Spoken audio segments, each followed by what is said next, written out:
Other than John, do you see any of these folks being permanent members of this administration? I don't think I can afford any of them. I'm pretty confident I can't.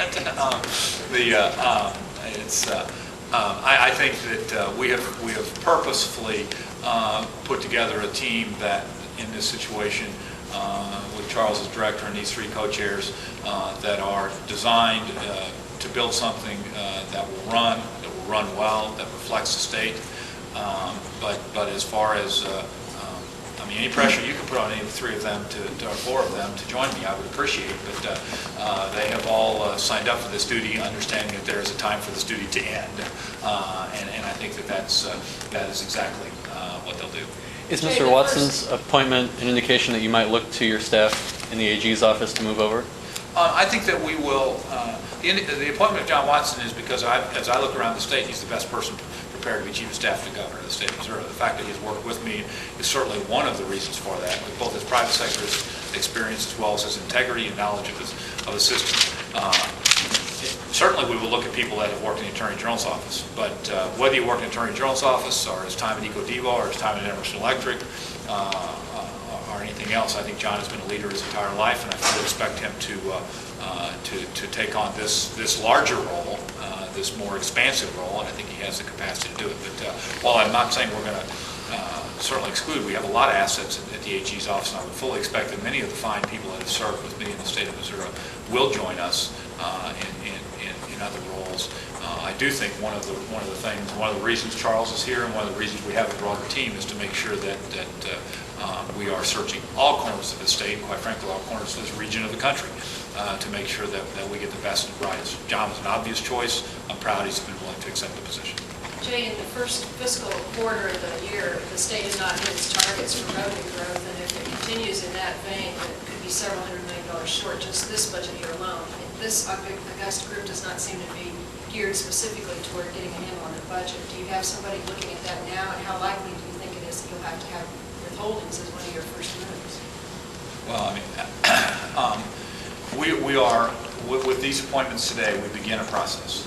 That process includes getting full briefings on what the projections are for the finishing part of this fiscal year as well as next fiscal year.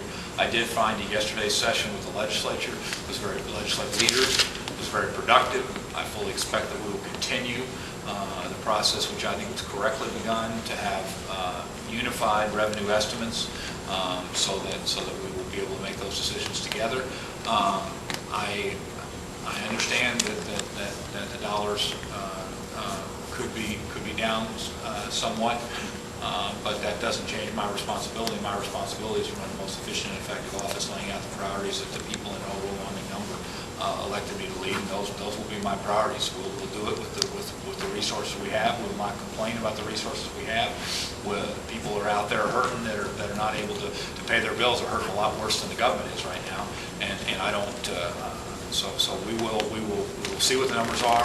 I will lay out my priorities. We will attempt to implement those priorities at whatever level is affordable within the confines of the dollars that we have, and then we will move on to the next fiscal year. Jay, can we expect either current lawmakers or lawmakers who are going to be leaving in the next months to be part of your administration?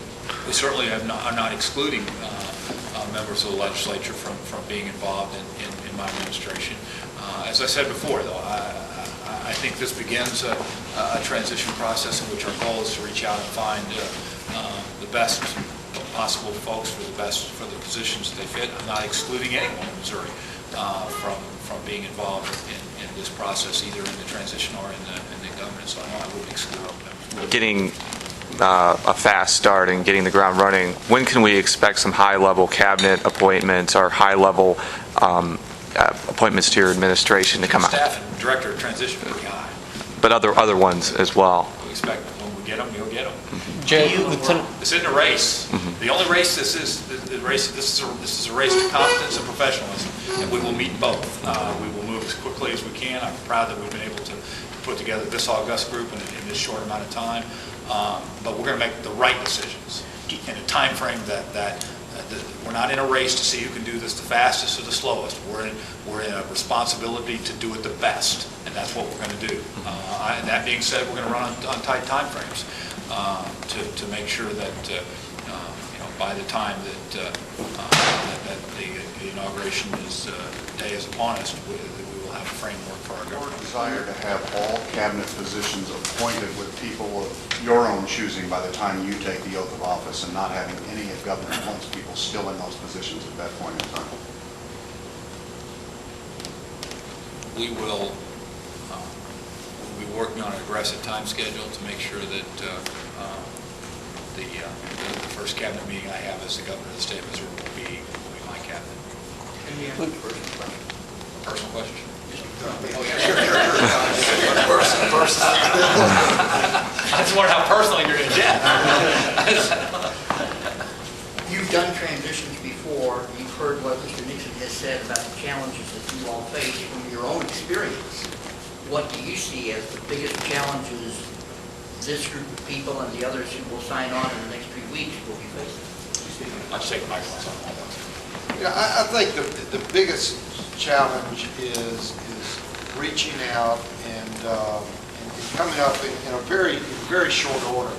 You mentioned the budget process. So within the transition team, there will be someone that is participating really digging deep in helping Governor-elect relative to that budget process. We'll have many other specific areas, and we're going to cast a very broad net to get names in, not just those that you might assume might hold cabinet and sub-cabinet positions, but to get names in, sifted, vetted, and ultimately moved on to Governor-elect Nixon.